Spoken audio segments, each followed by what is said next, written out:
자, 미 의회가 미국 시간으로 15일, 미국 시간으로 오늘부터 지금 대북 전단 금지법 관련 청문회를 엽니다. 그래서 이 청문회에서 단순한 대북 전단 문제뿐만 아니라 한국 민주주의 실태 전반에 대해서 심각한 우려가 제기될 거라는 전망이 나왔습니다. 청문회에 참석하는 일부 정의는 한국 민주주의가 자유로운 정보 유입과 표현의 자유를 제한할 정도로 퇴보했다라는 사실을 알릴 거라고 지금 밝혔습니다. 이번 행사는 북한이 아닌 한국 인권을 주제로 지금 워싱턴에서 열리는 첫 청문회입니다. 과거 박정희 전두환 노태우 등 군사 정권이라고 불리던 시절에서도 한국 인권 청문회가 열리지는 않았습니다. 그래서 북한 인권에 대한 한국 정부의 소극적 태도를 강하게 비판해온 미국 인사들이 정인으로 채택되어 단순히 대북 전단을 금지시킨 한국 정부의 태도뿐만 아니라 이런 입법을 강행한 한국의 민주주의 수준에 대해서 지금 비판이 나올 거라는 겁니다. 그래서 이 미국 시간으로 15일 오전 10시부터 2시간 동안 화상으로 진행되는 청문회의 주제가요. 한국의 시민적 정치적 권리 한반도의 인권에 미치는 영향이라고 정해진 것도 그런 이유에서라고 합니다.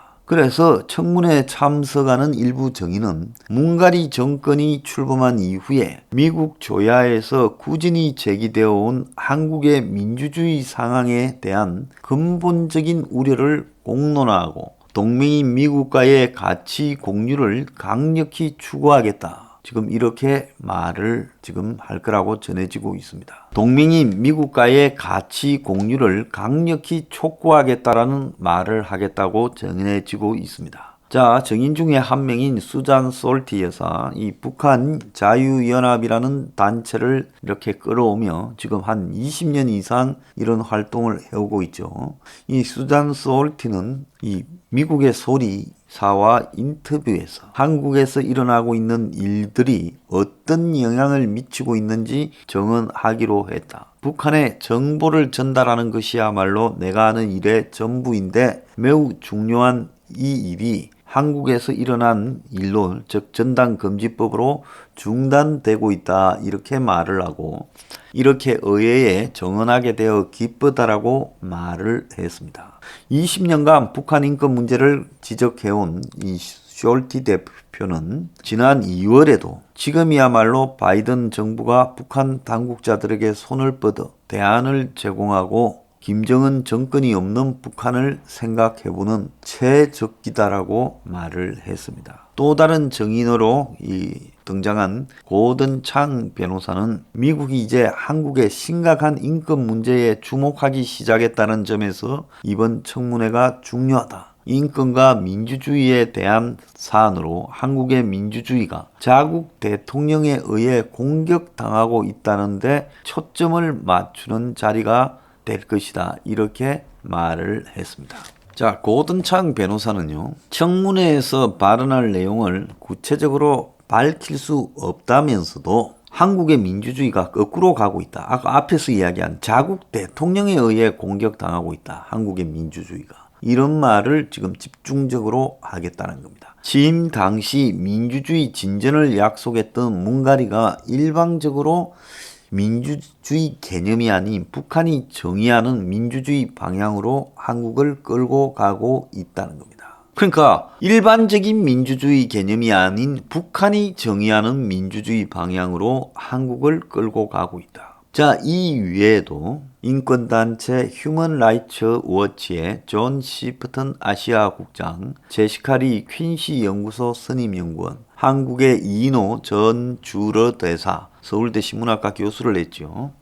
이런 사람들이 참석해서 대북전단 살포의 무용성을 주장해온 이 전수미 변호사가 또 추가로 정인으로 채택되었다고 합니다. 자, 워싱턴의 인권 전문가들은 미국의 동맹인 한국 민주주의의 실태를 점검하는 이 청문회가 매우 이례적이지만 동맹엔 군사 외교뿐만 아니라 가치 공유가 있는 만큼 이번 행사가 한미 간의 가치 공유를 체크하는 기회가 될 거다. 자, 이 북한인권위원회라는 단체의 그레거 스칼라튜 사무총장은 청문회가 한국에 애정을 가진 매우 적절한 미국인을 선택했다. 미국이 한국 민주주의와 자유인권 실태에 대해서 염려한다는 이번 청문회의 중요성을 잘 파악해야 한다. 이렇게 말하면서 미국과 한국은 동맹으로 잘 될 때나 못 될 때나 목소리를 낼 자유가 있는 만큼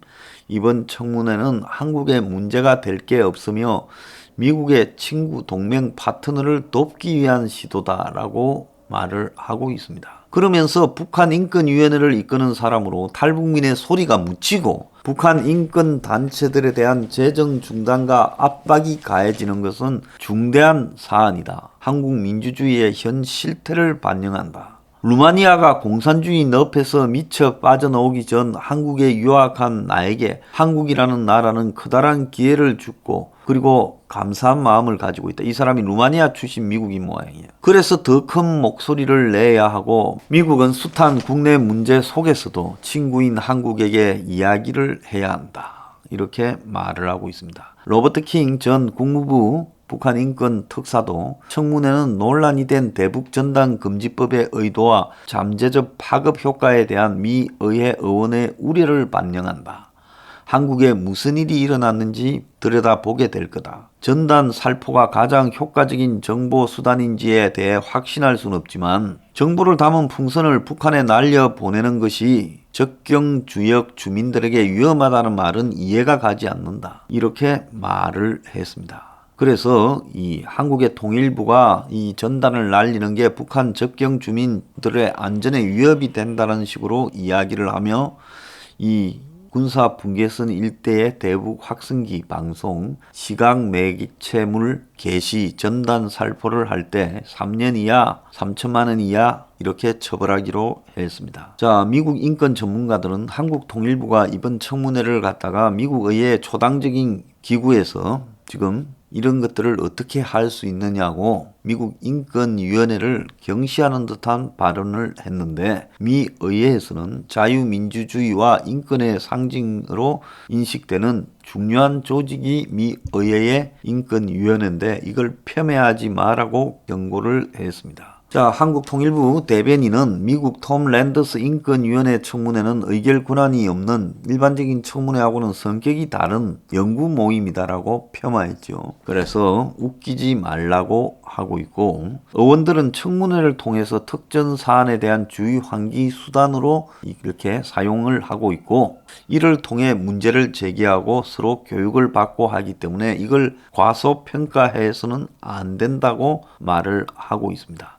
이 톰 랜터스 의원의 이름을 딴 인권위원회는 이 톰 랜터스 연방 전 의원이 유일한 홀로코스트 생존자였다는 거예요. 그러니까 미국의 국회의원이 된 유일한 이 홀로코스트 나치 생존자였다는 거예요. 그래서 이 사람을 기억하기 위해 톰 랜터스 인권위원회라고 이름을 붙인 겁니다. 그래서 한국의 통일부가 이번에 이 청문회를 가볍게 여겼다면 그건 큰 실수를 하는 거다. 한국이 권위주의와 전체주의로 가기 때문에 이번 청문회를 걱정하는 것 아니냐. 이번에 이 청문회를 준비해온 워싱턴의 한 인사는 북한의 인권 정진을 위한 노력에 대해서 따지겠지만은 한국의 민주주의 시스템이 미국의 민주주의 가치와 공존할 수 있는 것인지 점검하겠다는 겁니다. 참으로 무서운 이야기다. 자, 문가리만 어떻게 돌아가는지 지금 천지를 모르고 있습니다.